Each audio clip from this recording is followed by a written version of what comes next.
This is going to be trouble if we hadn't have enough trouble already with Glenn Beck tonight. Welcome back to Hardball. Recent comments by Senator George Voinovich, who's a lame duck Republican senator from Ohio, has gotten some other Republicans mad. Voinovich told the Columbus Dispatch, his hometown newspaper, quote, "We've got too many Jim DeMints," he would be the conservative guy from South Carolina, "and too many Tom Coburns," he's the conservative guy from Oklahoma. It's the Southerners. People hear them and say, these people, they're Southerners. The party's being taken over by Southerners. What the hell they got to do with Ohio? Well, joining me, former U.S. Congressman Tom Davis, Republican of Virginia, which is somewhere on the border. It's the southern borders, southern state. What do you make of this? Has your party become the party of ex-Democrats who quit the Democratic Party because of civil rights back in the 60s? They're old Dixiecrats now calling themselves Republicans. Is that killing your party? Well, it's a southern... Thad Cochran, people like that. Well, Trent Lott was like that. A lot of them are Northerners who moved south, and the migration for the new economy down there as well, and just felt comfortable with their right-to-work states. So there are a lot of reasons. Jim DeMint, Tom Coburn, yeah. Lindsey Graham moved south. Well, Lindsey didn't, but we, a lot of our members are Northerners who moved. Tom Price from Georgia, who's Shelby, in House leadership. Richard Shelby, he's an ex-Democrat. He's classic. He is. It's a coalition. You know what Southern politics. Well, I'm going to ask you this: is your I'm looking at the party. You've had 19 members of the United States Senate who are Republicans in the last couple elections quit. That's half the number of senators that are there now. You've got 40 Republicans. Almost half have just quit. There's no future, except for Specter, who just got in a lifeboat, right?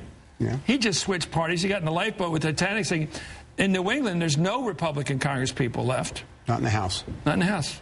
In the Senate in New York, in the House in New York, there's like 2 left, and one's just leaving. He's going to become Secretary of the Navy or whatever. We'll hold that seat, I think. But well, you might, but it seems like the whole Northeast, where I grew up, there's always a Republican senator in every state, at least. You know, had 2 in Pennsylvania for years.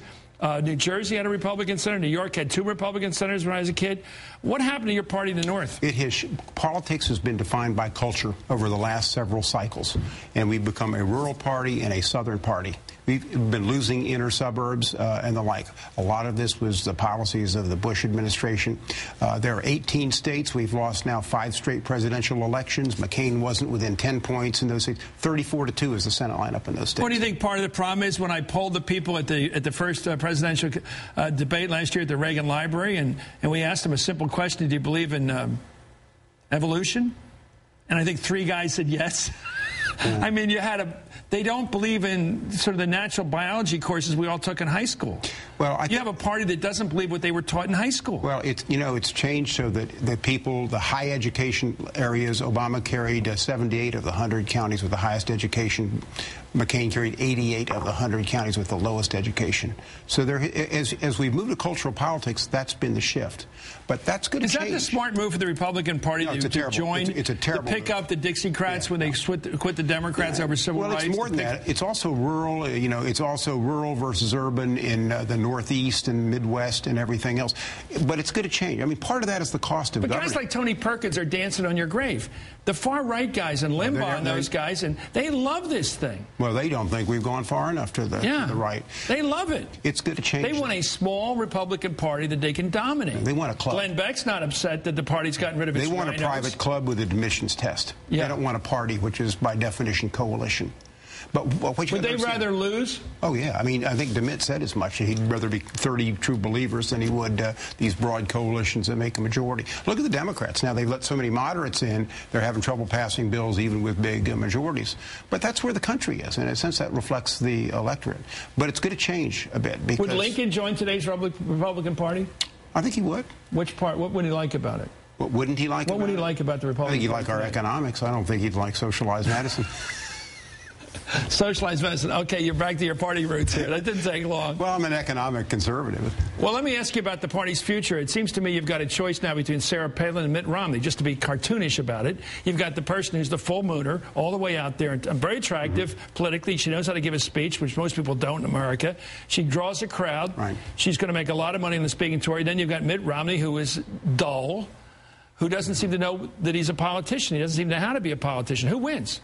I don't that think kind of a fight. I think you'll see people like maybe a John Kasich or somebody emerge in the midterms. If he wins in Ohio. If he wins in Ohio. I think the midterms will bring a new breed of Republican out there that can appeal, will hold the base, but will appeal Well, to can you win with a base. party where Charlie Crist wins down in Florida, Tom Corbett wins in Pennsylvania, Christie wins in New Jersey, your guy McDonald wins in Virginia?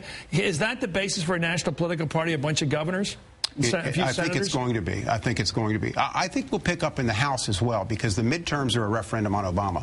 It's not about the Republicans, and the voters will want to put a check on him. Rather, they know Obama's still president. So you're saying that Abraham Lincoln, where he brought back to life today, would not join the party of Obama. He'd join the party of Mitch McConnell.